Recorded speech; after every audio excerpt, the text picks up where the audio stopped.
Rise, Dark Girls. I can remember being in the bathtub asking my mom to put bleach in the water so that my skin would be lighter and so that I could escape the feelings that I had about not being as beautiful, as acceptable, as lovable. If we're all just hanging around and a dark-skinned girl will pass by, they'll be, oh, well, she's pretty for a dark-skinned girl. And I'm like, well, what is that supposed to mean?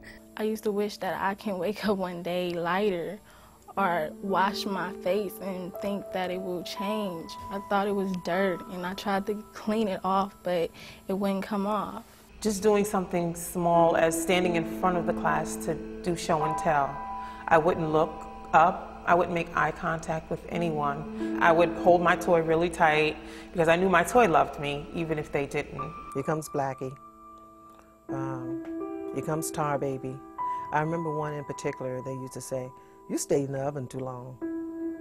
And that was really hurtful.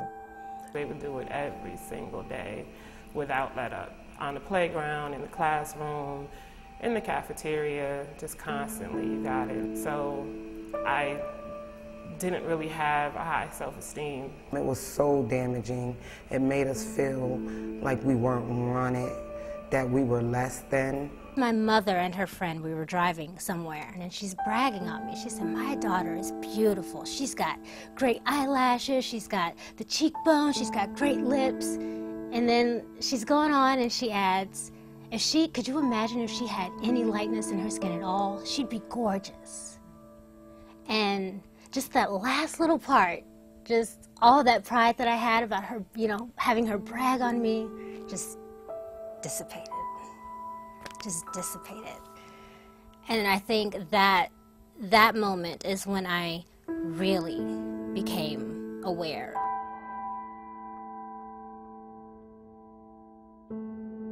Show me the smart child. And why is she the smart child?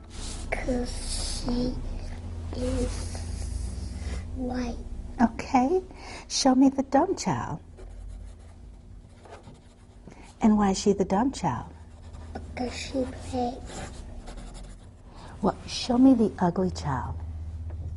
And why is she the ugly child? Because she plays. Show me the good-looking child. And why is she the good-looking child? Because she likes skating.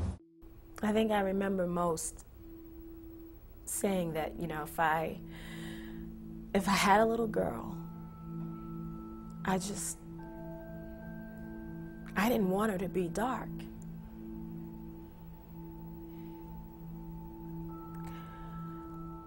I remember saying that. I didn't want her to be dark like me.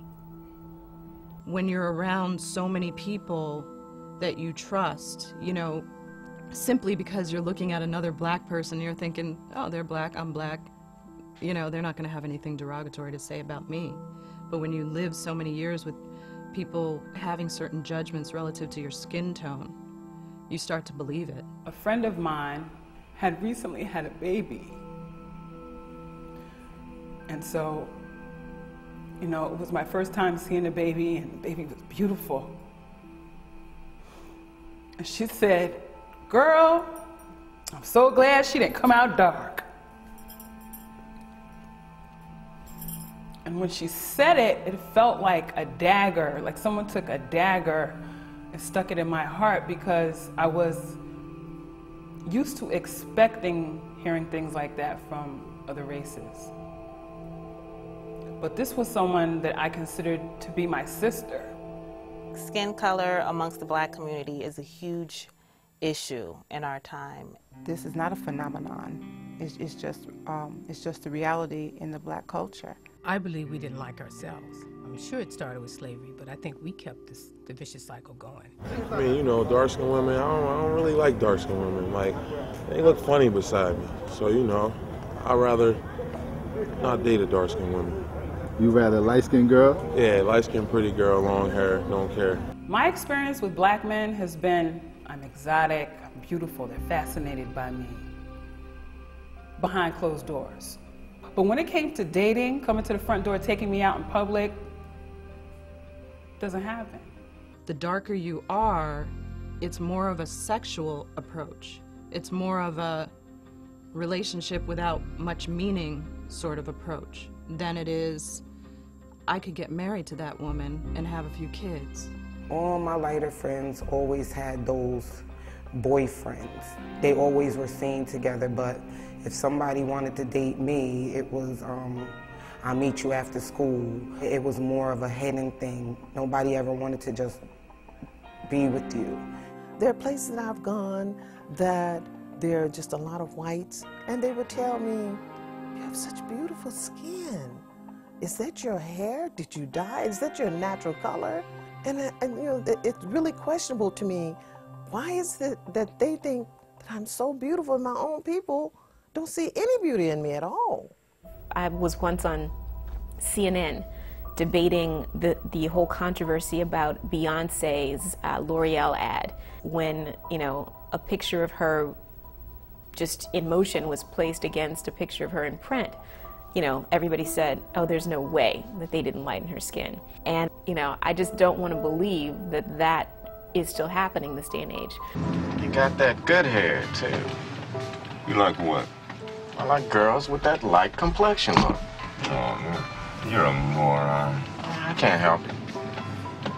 What, being a moron? Yeah, that too. Several years ago, I had decided I wanted to wear a fro.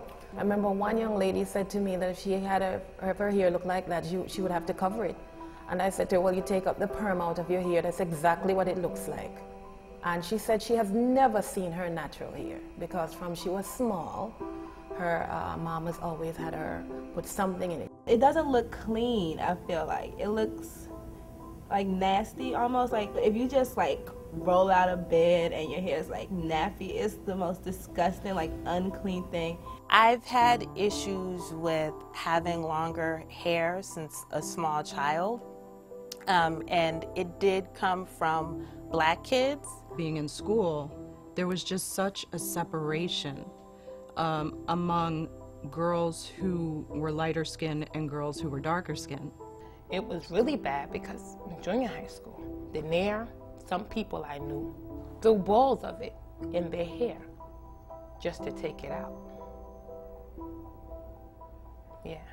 So we were separated and it caused a lot of friction amongst children, which now as an adult just seems stupid to me.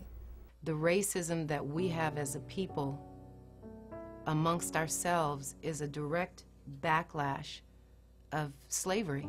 The house niggas versus the field niggas, the paper bag rule, if you're darker than a paper bag, you know, and the whole thing, it's like we as a people were so disenfranchised that we adopted some of that, a lot of that. I think the problems within the black community has to do more with our lack of unity. We don't really see each other as being part of the community, partly because we don't have a language. We don't have something tangible aside from our skin color to say, I am part of you, you are part of me. In the black community, it's like, no, I'm not black, I'm Caribbean.